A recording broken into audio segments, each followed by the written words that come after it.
बिस्मिल्लाहिर्रहमानिर्रहीम। नाज़रीन अस्सलाम वालेकुम, मैं हूँ इमरान वसीम। नाज़रीन, इस प्रोग्राम में बड़ी अहम ख़बरें आपके साथ हम शेयर करने जा रहे हैं। लेकिन नाज़रीन, प्रोग्राम का आगाज़ जिस ख़बर से हम करेंगे, आज जो इस्लामाबाद की डिस्ट्रिक्ट एंड सेशन कोर्ट ने जो इलेक्शन कमीशन की इमरान ख़ान के ख़िलाफ़ जो कंप्लेंट थी, जिसे काबिल समाअत करार देते हुए इमरान ख़ान को 9 जनवरी को समन कर लिया गया है, उन्हें तलब कर लिया गया है और बाकायदा तौर पे इस फौजदारी केस का इमरान ख़ान के ख़िलाफ़ 9 जनवरी को ट्रायल का आगाज़ होने जा रहा है। लेकिन ये जो कंप्लेंट आज अदालत ने एक्सेप्ट की है और ट्रायल का उन्होंने फ़ैसला सुनाया है, इमरान ख़ान साहब को तलब भी किया है, इसका जो 3 सफ़ात का तहरीरी फ़ैसला जज साहब ने तहरीर करके जारी किया है, सबसे पहले इस तहरीरी फ़ैसले के जो मंदरजात हैं वो आप नाज़रीन के साथ शेयर करेंगे। ख़ास तौर पे इस तहरीरी फ़ैसले का जो पैराग्राफ नंबर 6 है, जिसमें इस सारे केस का जो क्रक्स है वो लिख दिया गया है, जिससे बखूबी इस बात का अंदाज़ा होता है कि ये केस चेयरमैन PTI साबिक़ वज़ीर आज़म इमरान ख़ान के लिए कितना कॉम्प्लिकेटेड हो सकता है, कितना मुश्किल हो सकता है, और इस केस से बच निकलना चेयरमैन PTI साबिक़ वज़ीर आज़म इमरान ख़ान के लिए कितना मुश्किल होगा। तो सबसे पहले इस 3 सफ़ात का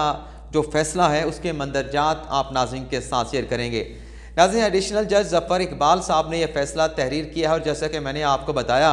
कि छठा जो पैराग्राफ है वो इस फ़ैसले का बड़ा ही डिसाइसिव है। तो मजमूई तौर पे इस तहरीरी फ़ैसले के 6 पैराग्राफ जो है वो जज साहब ने तहरीर किए हैं। पहले पैराग्राफ में जज साहब ये लिखते हैं कि जो रेफरेंस आया है उस रेफरेंस में जो इल्ज़ामात लगाए गए हैं इलेक्शन कमीशन की जानिब से,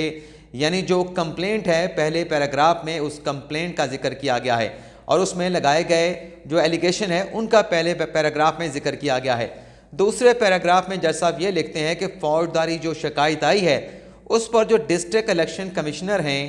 इस्लामाबाद के वकास अहमद, उनका सरसरी सा बयान जो है वो कमरा अदालत में रिकॉर्ड किया गया। और फिर उसके बाद उन्होंने अपने फ़ैसले में लिखा है कि फ़लाँ जो दस्तावेज़ात हैं वो डिस्ट्रिक्ट इलेक्शन कमीशन ने अपना बयान रिकॉर्ड कराते हुए जो है वो अदालत के सामने पेश की। और फिर पैराग्राफ नंबर 3 में लिखा गया है कि इलेक्शन कमीशन के जो वकील थे उनकी जानिब से तफसीली दलाइल दिए गए और तहरीरी दलाइल भी अदालत में जमा करवाए गए। और पैराग्राफ नंबर 4 में कहा गया है कि जो इलेक्शन कमीशन के वकील थे उनकी जानिब से ये कहा गया कि ये जो कंप्लेंट इलेक्शन कमीशन की जानिब से, इलेक्शन कमीशन के डिस्ट्रिक्ट इलेक्शन कमिश्नर की जानिब से अदालत में दायर की गई है, इस कंप्लेंट के मुताबिक chairman PTI Imran Khan election act 2017 का जो सेक्शन 174 है उसके जो जुर्म जो है उन्होंने किया है, उस जुर्म के इर्तकाब उन्होंने किया है और रिकॉर्ड पर ऐसा कोई सबूत नहीं, ऐसा कोई डॉक्यूमेंट्स नहीं जो ऑफेंस साबिक़ वज़ीर आज़म चेयरमैन PTI इमरान ख़ान ने किया है, ऐसा कोई डॉक्यूमेंट्स नहीं उस ऑफेंस की वो डॉक्यूमेंट जो है वो तरदीद कर सके। तो लिहाजा इलेक्शन कमीशन के वकील ने अदालत से इस्तदा की है कि मुल्ज़म जो है उसे समन किया जाए और उसके ख़िलाफ़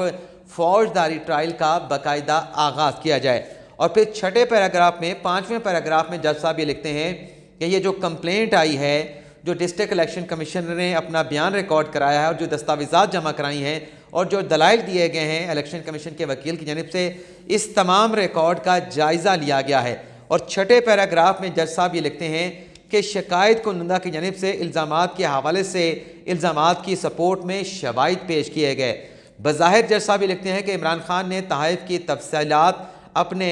जो गोशवारे हैं, जो असासों की तफसीलात हैं, उसमें ज़ाहिर नहीं की। ये नाज़रीन बड़ी अहम बात जो है वो इस तहरीरी फ़ैसले में लिखी गई है और इसमें कोट किए जा रहे हैं जो इमरान ख़ान साहब के अपने डिक्लेरेशन हैं, अपने असासों की जो तफसीलात हैं जो उन्होंने इलेक्शन कमीशन को दी थी, उसमें जज साहब ये लिख रहे हैं कि बज़ाहिर इमरान ख़ान साहब ने तोशा खाना की तहफ़ अपने रिटर्न्स में, अपने डिक्लेरेशन में ज़ाहिर नहीं की। और आगे चल के जज साहब ये लिखते हैं कि इमरान ख़ान ने बज़ाहिर तहफ़ की तफसीलात गोशवारों में फ़राहम नहीं की और इमरान ख़ान के जो कैश था और उसके अलावा जो बैंक अकाउंट्स की तफसीलात थी वो भी इमरान ख़ान साहब ने अपने असासों की तफसीलात इलेक्शन कमीशन में जमा करवाते हुए उस कैश की जो कि तोशा खाना से हासिल किए, वो पैसा जो बैंक में डाला गया, उसकी तफसीलात भी इलेक्शन कमीशन के गोशवारों के साथ, डिक्लेरेशन के साथ इमरान ख़ान साहब ने अटैच नहीं की, जो कि एक कानूनी तकाजा था। और फिर जज साहब ये लिखते हैं कि बज़ाहिर इमरान खान साहब जो हैं आर्टिकल 174 सेक्शन 174 यानी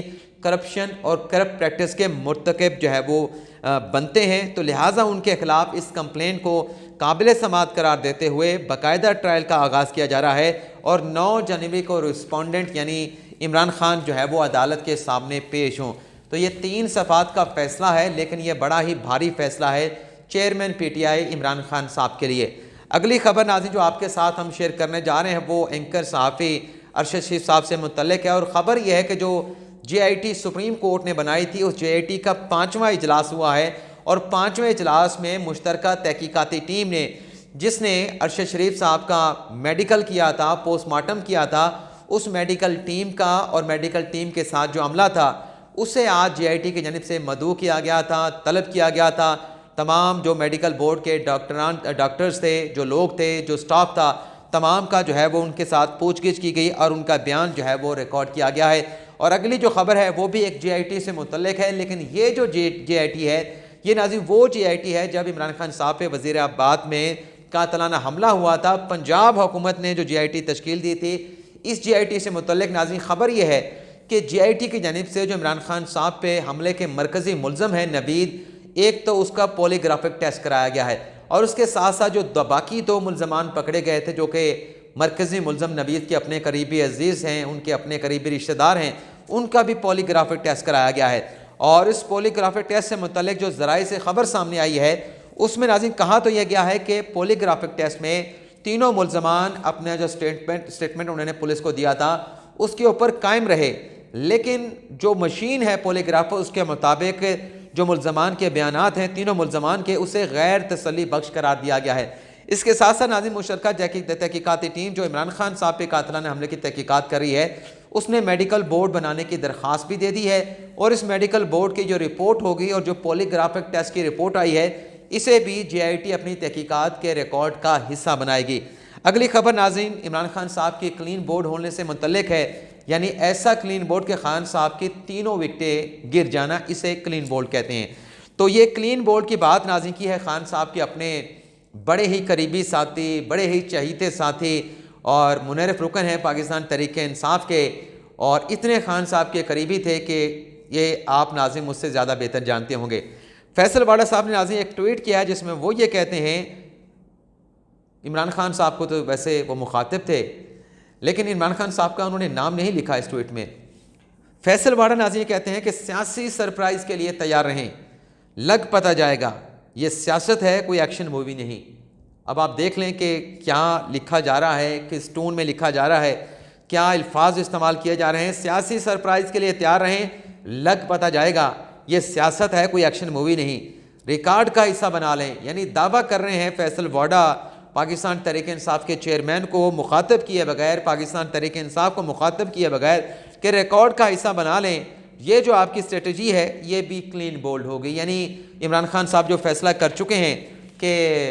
पंजाब और KPK की असम्बलियाँ तहलील करने हैं, तो फैसल वाडा साहब ये कह रहे हैं कि आपकी ये हिकमत अमली जो है नाकाम होगी, मुकम्मल तौर पे ये आपकी प्लानिंग भी क्लीन बोर्ड हो जाएगी। अब देखते हैं, खान साहब तो फैसला कर चुके हैं लेकिन हुकूमत भी कोशिशें कर रही है, परवेज़ इलाही साहब भी डटे हुए हैं और सदर मुमलिकत आरिफ अलवी साहब भी मुतहरिक हो चुके हैं, और कोशिशें की जा रही हैं कि जो PTI और हुकूमत के माबैन डेडलॉक है उस डेडलॉक को ख़त्म किया जा सके। और इस डेडलॉक के ख़त्मे के लिए नाज़रीन आपको मालूम है कि हुकूमती वज़रा सदर साहब के पास गए थे, सदर साहब उसके बाद मुतहरिक हुए हैं, सदर साहब की मुलाकात हुई है साबिक़ वज़ीर आज़म इमरान खान के साथ, उसके बाद उनकी मुलाकात हुई है परवेज़ इलाही के साथ, और फिर परवेज़ इलाही साहब की मुलाकात के बाद अलवी साहब का एक स्टेटमेंट भी आया है जिसमें अलवी साहब ये कहते हैं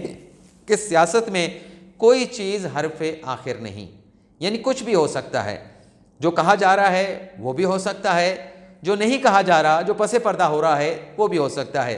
फिर परवेज़ इलाही साहब का भी स्टेटमेंट आया जब अलवी साहब से उन्होंने मुलाकात की और फिर मीडिया से गुफ्तगू से करते हुए परवेज़ इलाही साहब ने कहा कि सबसे पहले पाकिस्तान का सोचना होगा, रियासत बचाने का सवाल सबसे पहले है। अब ये जो 2 जुमले हैं परवेज़ इलाही साहब की, इसकी गहराई को मैं तो समझ रहा हूँ कि परवेज़ इलाही साहब दरअसल ये अल्फाज इस्तेमाल करके, ये जुमले कह के कि सबसे पहले पाकिस्तान का सोचना है, रियासत बचाने का सवाल सबसे पहले है, हुकूमत भी यही कह रही है कि मईशत को देखते हुए मुल्क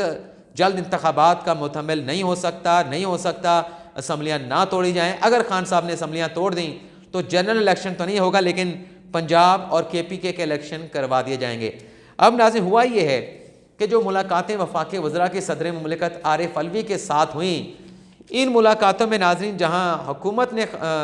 ये कुछ शराइत की, कुछ बातें चीज़ें सदर साहब के सामने रखी कि हम बात करने के लिए तैयार हैं, लेकिन उसके लिए PTI को इमरान खान साहब को असम्बली में आना होगा। असम्बली में आएँ तो कबल अज़ वक्त इंतखाबात पर भी बात हो सकती है। असम्बलियाँ खान साहब तहलील ना करें KPK की, पंजाब असम्बली की, और खान साहब अगर वापस आते हैं तो उनसे इलेक्शन पर भी बात हो सकती है, इंतखाबी इस्लाहात पर भी बात हो गई, निगरान सेटअप पर भी बात हो गई। लेकिन अगर वापस नहीं आते तो फिर ये मैसेज हुकूमत ने दिया है कि तो फिर हम पंजाब के इलेक्शन करवा देंगे, लेकिन उससे पहले अगर हमसे हो सका तो असम्बलियाँ बचाने की भी हम भरपूर कोशिश करेंगे। इसी मुलाकात में नाज़रीन कुछ पॉजिटिव साइन दिए गए, सिग्नल दिए गए सदर मुमलिकत आरिफ अलवी की जानिब से। और जब वो गुफ्तगू उनकी वज़रा के साथ चल रही थी तो ज़रा ये बताते हैं कि सदर साहब ने सवाल ये भी पूछा कि अगर हम किसी नतीजे पे पहुँचते हैं, किसी डायलॉग के ऊपर पॉजिटिव हमारी जो है वो रीच हो जाती है, किसी नतीजे पे इत्तफाक़ राय के साथ हम पहुँच जाते हैं,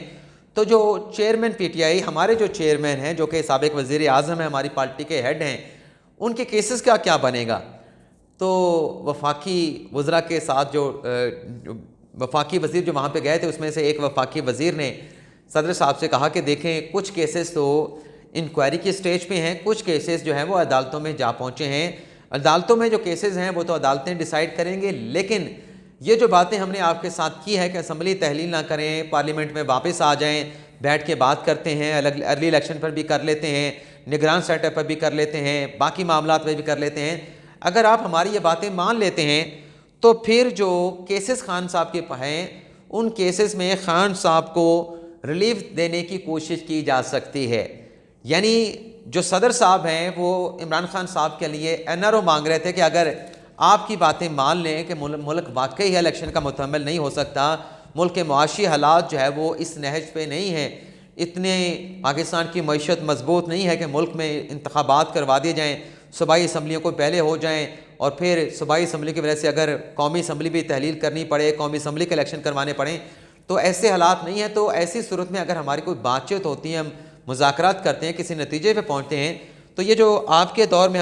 केसेस बनाए गए हैं उनका क्या होगा, वो केसेस कैसे ख़त्म हो गए। तो दरअसल सदर मुमलिकत साहब ये बात करके अपने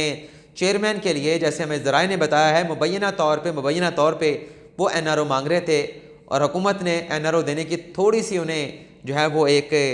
रोशनी की किरण दिखाई है कि पहले हमारी बातें माने, फिर अगर मुमकिन हो सका, जितना रिलीफ हो सका वो रिलीफ देने की खान साहब को कोशिश की जाएगी। इजाज़त चाहते हैं। अल्लाह हाफिज़।